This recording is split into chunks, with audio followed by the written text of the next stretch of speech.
cafe with all the hackers.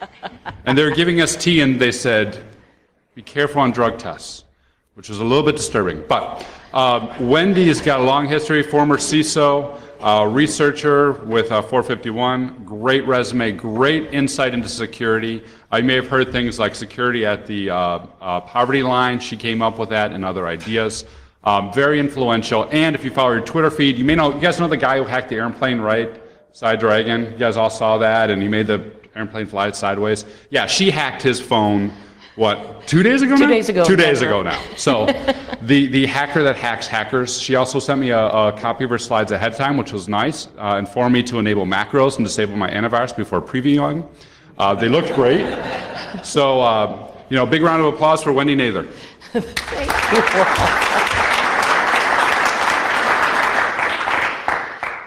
Thanks so much, Wolf. That's the first time somebody's introduced me. As we met in Colombia over a cup of very suspicious tea. Actually, it was really good for altitude sickness. It was awesome. And I come this way. Yes? That way? Now this way? Oh, I have to stay in the camp. Really? Oh, all right. All right. Wait, now I go. So, okay, let me start out with why do I have garlic here on my slide? It's because I've decided that cyber, the word cyber, is like garlic. There are some cultures that love garlic, that put it in everything, it tastes wonderful, 40 cloves of cyber, with your chicken, that sort of thing. And it's really a term of art, especially in cultures where physical security plays a major, major role. You have to distinguish it somehow, so you say cyber. Then there are other cultures who have never encountered garlic before, and they go, whoo, oh, get to step back. I can't stand that cyber. Those cyber folks, they reek of it. But, it's okay. The only thing is that if you're in a committed relationship, make sure that both of you have the same amount of cyber every day so that you can, handle each other. So, speaking of cyber, how much of it do you really need? And again, this is going to depend on your culture to some extent, but I just want to say right now, if you know the answer, come on up here so we can get out of here early. How much security do you really need? So we're going to be talking about models for security spending, which are really exciting, right? Right? Okay. But I'm going to tell you that even the experts don't know how to price out a security program.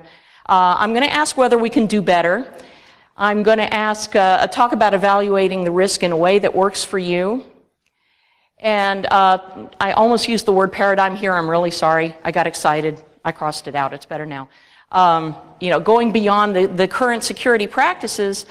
So the answer to this question, how much security do you really need? The answer may surprise you. Everybody click. Models for security spending. How many people in here are responsible for figuring out a security budget? Anybody? Okay, I'm sorry. We'll drink later.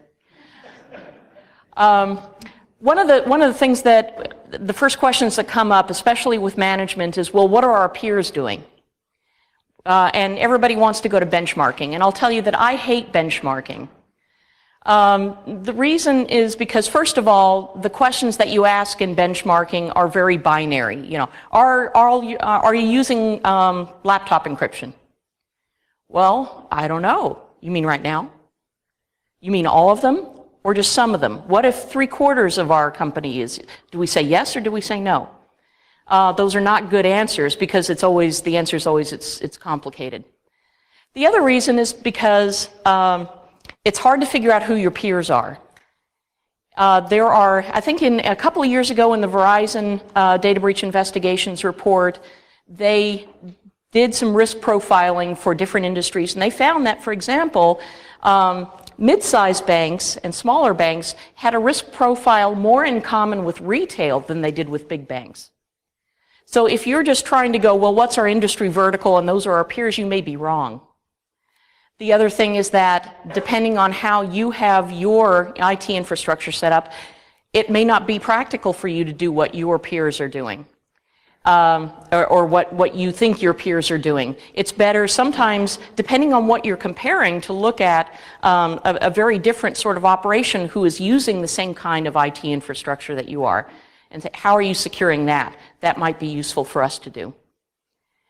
And then finally, another pitfall with benchmarking is that it can go one of two ways with your management. You can say, well, our peers are doing this, and your management can say, well, we're not doing that, so maybe we should. And that's, the best possible outcome. The other one is, well, you're asking for something that none of your peers are doing, so why should we be doing it? The problem is with benchmarking is, what if your peers suck at security? Yeah. That is the problem, and that's a problem I ran into when I was a CISO. I would go to vendors and they would say, well, you're the only one asking for this. Like, well, so do I not get it? I'm trying to make things better. I'm not trying to stay the same as my peers. So benchmarking can be okay, but you have to be really, really careful with it. I guess it's kind of like, if we're going to go back to the recipe analogy, I don't know, what's an ingredient that's really hard to use well? I don't know, cilantro. So, yeah, some people think it tastes like soap. If you use a little bit too much, oh my God, it's bad. Compliance-driven spending. Unfortunately, sorry, I'm going out of camera to get my vodka. Sorry. I can't work without vodka. And you CISOs know that. The truth is that a lot of CISOs, the only way they can get to spend money is if they tie it into compliance. Because compliance is the risk that everyone believes in. They believe in the auditor. They've seen the auditor. They've seen the auditor walking in the halls. They've sat across the table from the auditor. That's the risk they believe in 100%, not necessarily the hacker. So, yeah, a lot of CISOs have to tuck in their spending under compliance just to get what they think they need for security.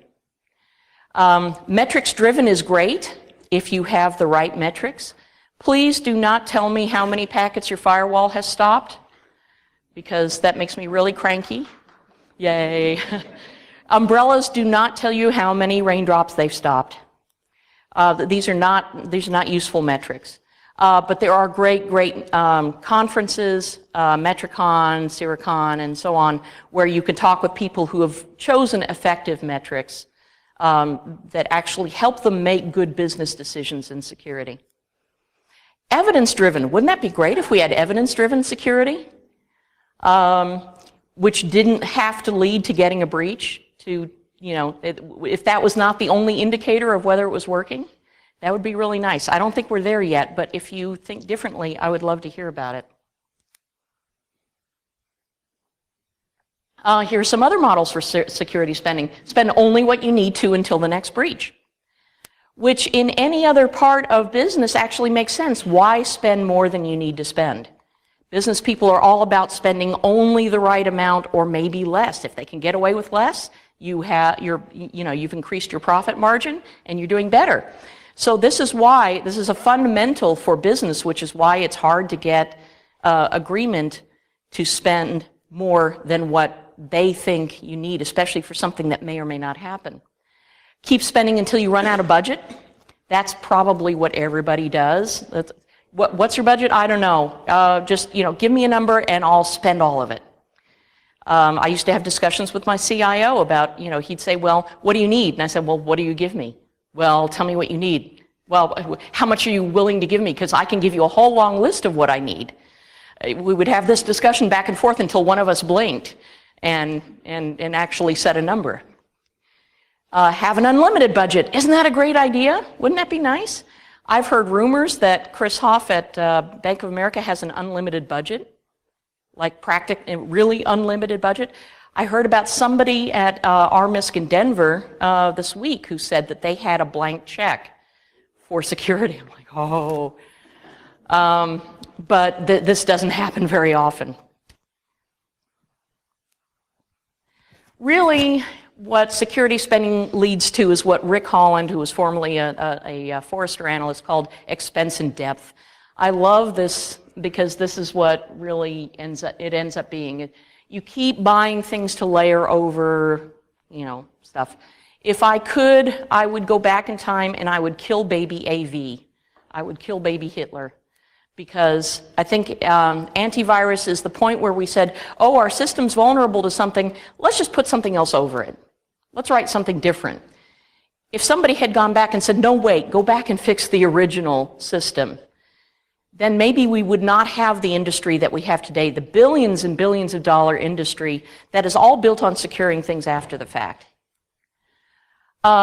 This sort of model leads to overspending in some areas because a lot of products have overlap. They all, a lot of them are doing the same things on the endpoint, or they're doing the same things on the network, and underspending in others, and also overloading systems. I know many institutions right now where the security people cannot put their own agent on the endpoint because there are already too many other agents running and it slows it down. They have to prove that they're in the middle of a breach before they're allowed to deploy agents to find out what's going on. They have to, figure that out. They have to prove first that there's reasonable suspicion of a breach before they can deploy the instrumentation to figure out whether they're in the middle of a breach. So we're in a pretty pickle here. Did I just date myself by saying pretty pickle? I probably did, yes, sorry. So dueling agents, the other thing is you have to prioritize network decisions. If you've got a perimeter and you've got 3 or 4 different things on the perimeter, what do you put out first? Probably your anti-DDoS appliance to protect the firewall from getting overloaded, which also has to listen to the WAF, which has to listen to the load balancers. What order do you put these network-based appliances in? Same thing with endpoint agents. If they're dueling each other and one of them is calling the other malware, who wins? You have to deal with that. And also there's cognitive overload on your personnel. I don't think we talk about this enough. Every time you need to learn a new tool, it takes up a disproportionate amount of space in your head. It's, people are going, yes, oh God, yes. So just because you physically have the time, maybe, theoretically, to do something does not mean that your brain can give it the attention that it needs. And I'll talk a little bit more about that later. So expense and depth leads to all of these problems. I asked this question when I was working for 451 Research. I surveyed a bunch of professionals and I gave them a hypothetical. I said, I'm a new CISO, it's my first day on the job, they've never done security. What do I buy? Just that, what do I buy? And I got so many different answers. First of all, a couple of people said, that's a ridiculous scenario, that would never happen. Yes, everybody laughs. That was exactly what happened the first day when I was working for the Texas Education Agency. I came in, I was the only security person, and they said, we need your budget request by the end of the day. I still have people coming to me and saying, I've got a new client and they haven't done security before. What should I tell them to buy first? By the way, when I put in my budget request, I put in a $2,000 request. I think I asked for 1 logging server and a couple of books. And the person I was reporting to at the time scribbled it out and said, where do you think you are, the private sector? So I had a budget of 0 when I started. A budget of 0. So yeah, even the experts don't know. People listed as few as 4 different technologies that you absolutely needed to buy, and as many as 31. And you can guess that the person who listed 31 worked for a bank, because they can afford to buy one of everything. Everybody said it depends. I don't know. It depends on your data classification. It depends on your geographic distribution. It depends on your industry. Depends on your threat model. There was one guy who said, don't buy anything for the first year, do a risk assessment first. And he was a risk assessment consultant. Like, okay, so we won't buy a firewall for a year until we figure out what our risk is. That's a good idea. Everybody said that. So when I finally, got everything down to the most common average of technologies that everybody listed, then I went to vendors and said, what would this cost me for a 1,000 person organization? And they said, it depends. There are very few vendors who will actually put pricing on their website. There are very few who will give you a number when you call on the phone. Well, it depends. Let me send 15 salespeople over to you. By the way, Duo puts his prices on his website. But we will send 15 salespeople if you want, if you really want. We're great for parties. But, you know, they could not give me a number. So, you know, at the end of the day, it turned out to be that the minimum baseline's pretty well matched what PCI gives you. Everybody had to list firewalls and AV.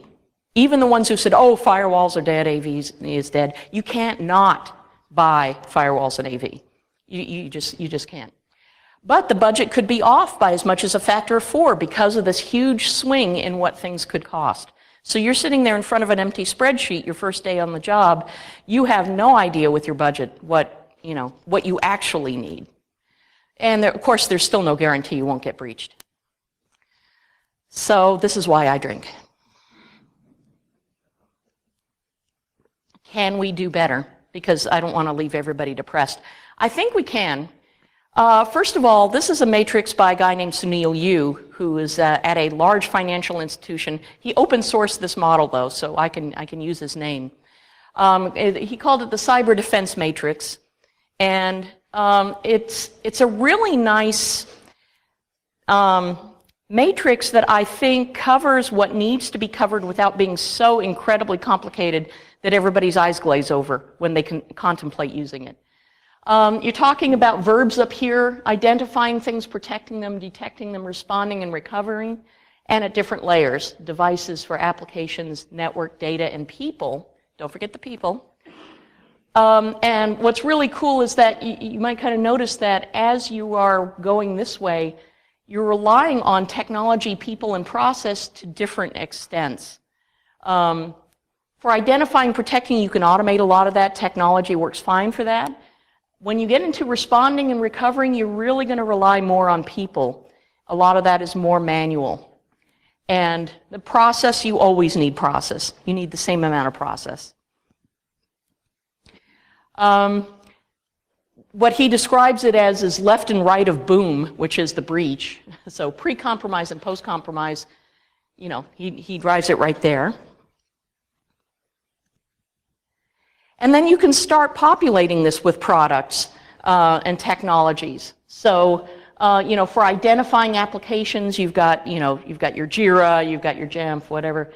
NetFlow for networking, data labeling. Here are all the technologies, phishing simulations for people to identify those who might be more vulnerable to phishing. Phishing awareness for protection. All of these things, and yes, I do have Brian Krebs in the FBI under detection. Brian Krebs is my IDS. You'll also kind of notice that there's not a whole lot of technologies over on this end. So if you are an entrepreneur and want to, we're sort of creeping this way, especially for hunting technologies, automation and so on, but there's not that much for recovery. So there may be some market holes there that you might want to look at.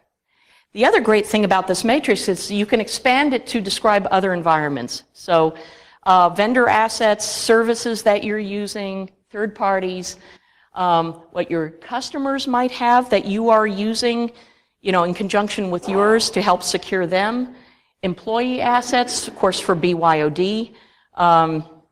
You can use this over and over and over again. There are a lot of layers to this matrix. So it's expandable enough that you can have this discussion with your CIO and say, here's what we've got covered, here's where we have overlap, here's where we need more. And, oh, sorry about this, I didn't test this on the screen. So you can see the rest of the slides at this link. Everybody come up here and click on the link, or just Google for RSAC Sunil Yu. His talk is recorded, I think his slides are up there. That's probably the easiest way. He's right at the top of the Google hit for that.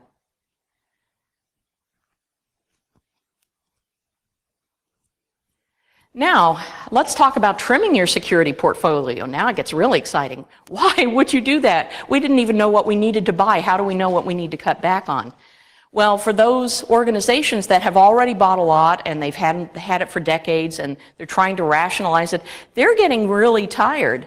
There are customers who have said, you know, I have 3 storage solutions, I have 87 security technology providers. I've got to do something about this. At RSA a couple of years ago, I led a peer-to-peer session about evaluating and trimming your security portfolio. What can you consolidate, and so on. First of all, mergers and acquisitions leave a lot of redundant products in place. Every time they've got their favorite vendor, you've got yours. You've got to figure out how to do it. There's also shelfware. There's stuff that you bought, and it usually is the type of technology that requires a lot of people to use, and you just didn't have enough people to pay attention to it. So when Javad Malik was working with me at 451 Research, he did a report about security shelfware, or just Google. Again, sorry about the links. But you can kind of imagine that SIM, for example, turned out to be shelfware very often because it requires a lot of long-term tuning and maintenance. It's not a set and forget. It's you have to have people with a lot of institutional knowledge to use it, because you've got to be able to weed out the false positives. So shelfware is another reason you might want to trim it. Improving performance, consolidating agents that you've got any place, simplifying it. Everybody wants more simplification at this point. When I was at 451, we were tracking as many as 1,200 different security vendors, and that was only the ones that we had time to write down, and those were mostly North America based. We didn't even get to the rest of the world. 1,200 security vendors, and this is why I have to explain, for example, to my compadres at Duo in sales, the CISOs don't want your calls. They hear CISOs on panels saying, yeah, I just never answer my phone anymore. I delete all my voicemail. I have huge mail filters set up so that anything that sounds like a sales pitch goes straight into my junk folder. I'm sorry, it's just, people are inundated with vendors. But what they do want is better integration and better communication. They are tired of trying to get data out of one thing and parsing it for another tool. Even in things like threat intelligence, there are a lot of tools that don't quite meet up in the middle. They cover different sections of the process of identifying, collecting, analyzing, hunting, responding. But they don't, one of them doesn't speak in the same format as the other. And I'm sorry, dumping JSON or dumping XML is not the same as integration. And right-click integration is not the same as integration. Yes, you can launch your other tool from our tool. That's not the same as integration. And better price. You can do a lot of market shopping when it's time for you to renew something, go to a bunch of other vendors and just say, has the price come down in the meantime? That's another reason why you might want to trim. But before you cut it, first of all, make sure you're using it right, because in Javad Malik's shelfware research, he found that on the vendor side, they said, well, reasons why our customers weren't really using it is, because they didn't turn any rules on, or, whatever. They weren't using it right. You may want to talk to peers or other people who are using this technology to see if they're using it in an innovative way that you haven't thought of. If you are looking at the product and saying, well, this is not, this isn't doing much for us, maybe there's something that even the vendor hasn't thought of that could be really helpful. So always talk to your peers about it, talk to the vendor about its limitations and its roadmap, or ask an analyst. This is Christian Renaud, who's now doing IoT security research for 451, and you can see he's having a really good time of it. I think that's him during a briefing, actually.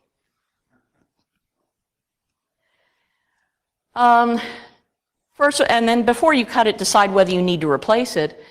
And is it a greater liability to keep it and not use it? Or is it a greater liability not to have it at all? This is something that you really do need to talk about with your management and especially with your legal team. But make sure you already are pretty sure you know the answer before you talk to them about it. Because yes, it's always a question of liability. Did you know that this was happening? Did you know that the breach was happening, or were you not even looking at the output of this tool? Was it not even out of the box? Because checking the box to say, yes, we have this tool, will get you through compliance, but there could be a big liability downside. And of course, before you cut people in security, make sure you know what they're really contributing in terms of expertise and workload. And the expertise includes institutional knowledge. This is not just a matter of eyeballs in the sock looking at something. It's the person who decides, oh yeah, this happens once a year, we know about it, it's okay. So you really need to look at what they understand as well as how much FTE time they're spending on something. And again, remember the cognitive workload. You cannot cut down a number of people and say, oh, they'll still have time to do all this work, or we're going to get the network folks to run this tool instead, especially if it's a WAF. They don't have the software development knowledge to be able to run the WAF. Even though it sits on the network, it is not a tool for the network people necessarily. So make sure that they can give it the attention that it needs. And also, if you have staff in response mode, they cannot be proactive and go and look at things and think carefully about the design and the purpose and the implementation of something if they're always getting calls saying, I need you to come look at this. The proactive mode and response mode are two very different modes for our brains. And you cannot, even if you actually have the right amount of time in your schedule, you know, I've got 5 hours. If they're interspersed with calls, you can't get back to that proactive thinking. So let's talk a little bit about evaluating the effectiveness of what we use and the risk. First of all, is it addressing a risk that everyone can believe in? I talked about how everybody believes in the auditor, not everybody believes in the attacker. And it leads to what I call cheeseburger risk management, which is, you know, where you decide you're going to eat cheeseburgers until your first heart attack and then you're going to stop. And this is exactly what a lot of management decides to do. And who's to say it's not a valid business model for this? Because if it would take you $1 million a year, cost you $1 million a year, let's say, to run a security program, and you don't get breached until the second year, and it costs you $500,000, you came out ahead. There is no arguing with that from a business point of view. I've actually heard a quote from a CIO who's being briefed on threats, imminent threats that were already attacking his peers, and he said, let's just wait until they actually attack us. So this is a very real risk management model. And getting breached just might be cheaper. This is the part where some people start having heart attacks. There was some really good research by Sasha Romanowski at RAND Corporation. Yay, we like Sasha. He came up with some really interesting statistics. That less than 0.4% of annual revenues of the companies that he studied were lost to cybersecurity events in 2013. That's really minimal. That's like shrinkage in the retail industry. That's expected loss. And 0.9% of annual revenues were lost to online fraud, according to that cybersecurity online fraud report, which just goes to show that they were tracking breaches separately from fraud, but whatever. So Romanowski calculated that firms were spending an average of 0.025% of their revenues on security. Really tiny, tiny, tiny amounts. Now buckle up, this is going to get scary. He found that half of the cyber events cost a firm an amount approximately equal to what it spent in IT security. What? What they spent was about as much as they lost in half of the cyber events that happened. what does this even mean? Does it mean they should spend more to lose that? When they lose that small amount, should they be spending less to balance out the amount that they're losing? What? So here's the scary thing that I thought about late at night. What if I told you that you may already be spending enough? Wow. Everybody drink. Everybody drink. This is like head-bending stuff. When you start looking at the data and going, what does this mean in terms of a business decision on on how much security you need? So obviously, if we take a deep breath and step back and say, this cannot be true for all organizations, that they're already spending enough. It cannot be true. Some are not spending any.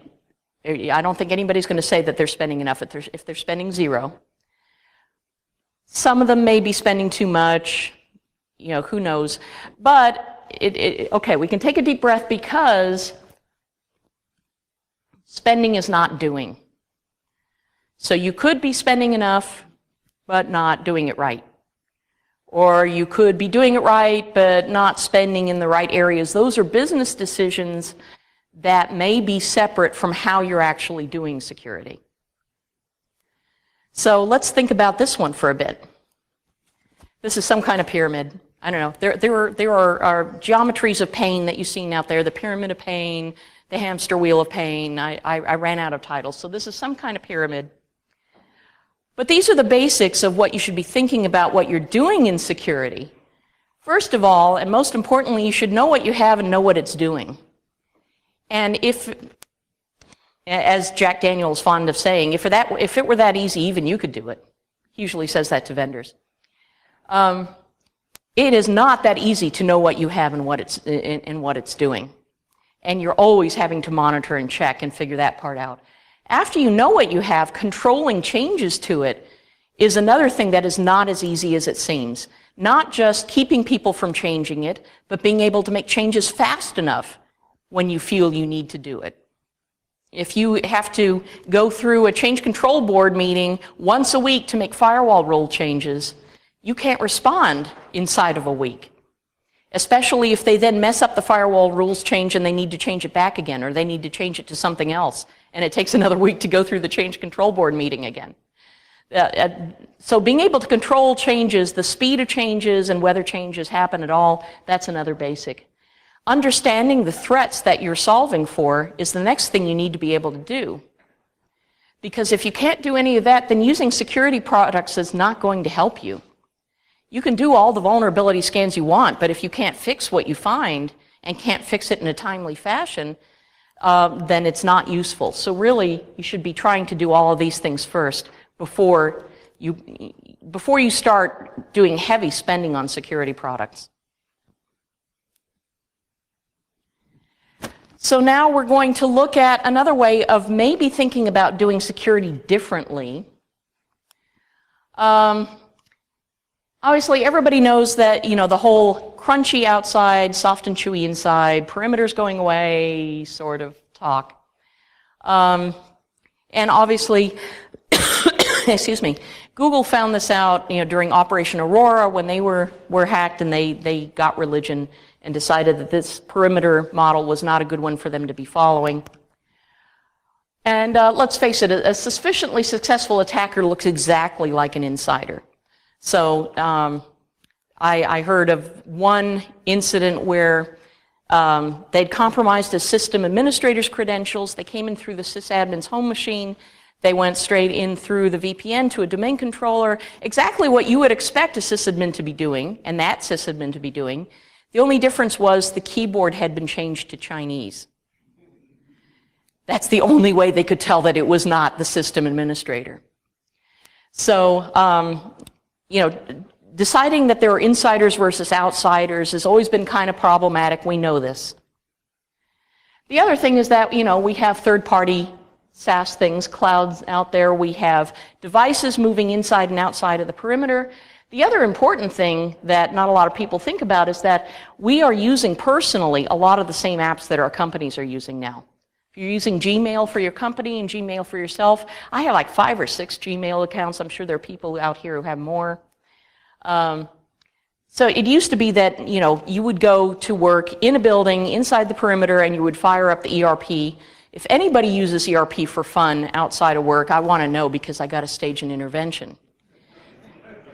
But with many cloud-forward companies today, you are using the same stuff that your company is. So there's no perimeter. There is just a change in login name.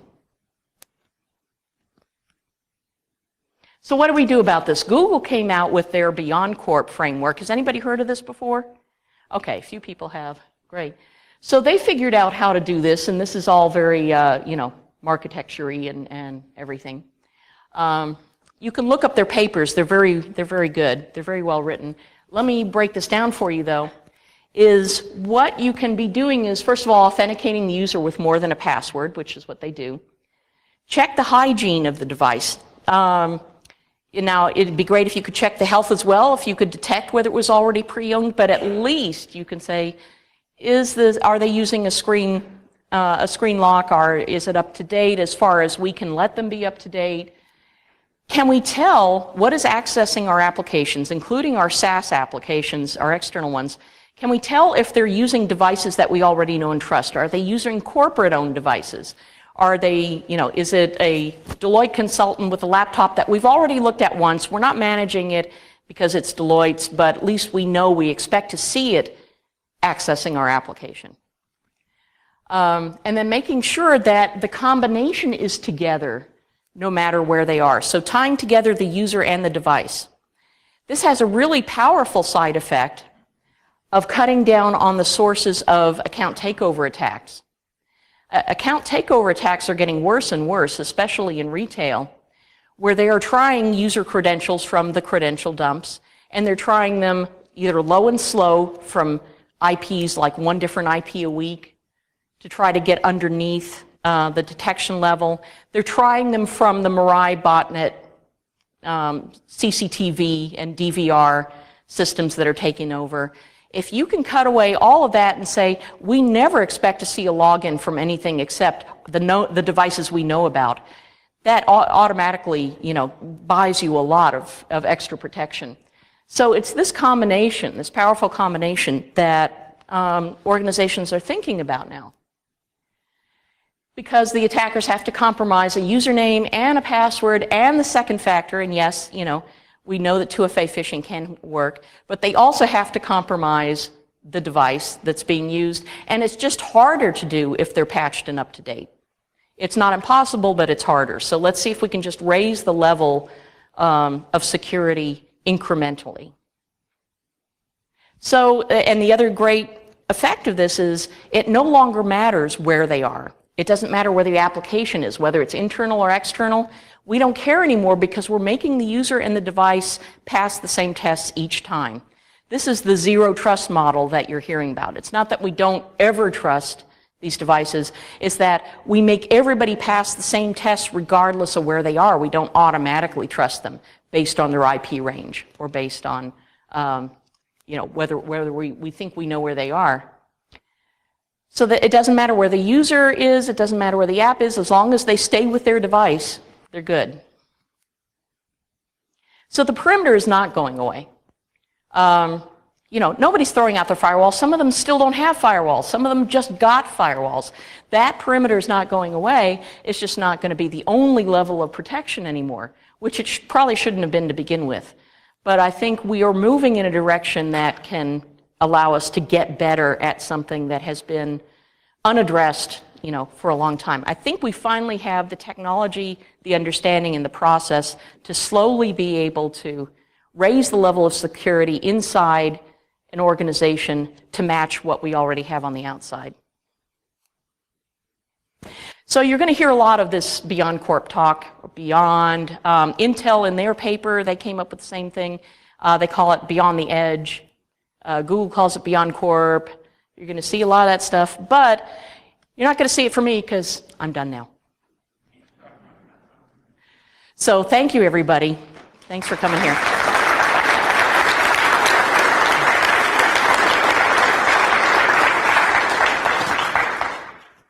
Anybody got any comments, questions, complaints? Take it up with the management. Has anybody thought about these ideas already implementing? Yeah? How's that working for you? Well, I'm a consultant, so for me, it's working with clients to get them to come around. Jack works a great example of a startup that's greenfield right now, and I'm convincing them of the usefulness of that approach. And they're buying into it. They're absolutely on board with it. So. Okay, good deal. Yeah. All right, well, thanks everybody. I'll see you around the conference. Have a good day.